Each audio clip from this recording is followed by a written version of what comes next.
Hey guys, I'm Chef Seamus Mullen, and I am a huge fan of cooking delicious, healthy food, but that doesn't mean you have to forgo treats. This time of year is the season for making homemade ice cream, but I'm going to show you a great alternative, honey lavender peach frozen yogurt. Super, super simple. It's very healthy because it's got probiotic yogurt in it, and it's low in sugar. So to make this, I'm going to start by taking frozen peaches, but if you're not a fan of peaches, you can also use bananas, pears, apricots, any starchy fruit. Next, I'm going to add in my full-fat yogurt, and you can use Greek yogurt if you want as well. And then I've got some raw honey here, a pinch of sea salt, and then the last thing I'm adding in is some dried lavender. If you're not a fan of lavender, you could use thyme, rosemary, mint, or basil. Put the lid on top of the container here, and the trick to this, we're gonna tamp it like a madman and let it go for about 30 seconds.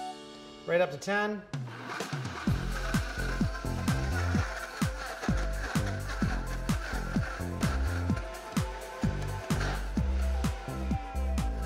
So there we go, 30 seconds.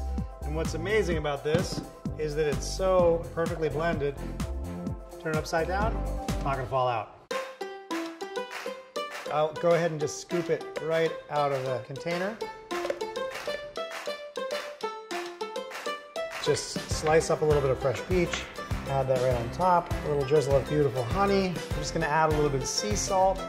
I love the way that the sea salt makes all the flavors of the frozen yogurt pop. So I made this in the 64-ounce container. If you go to Vitamix, you'll see a ton of other recipes and other container options as well. You can make ice cream, lots of other great frozen desserts that are super refreshing.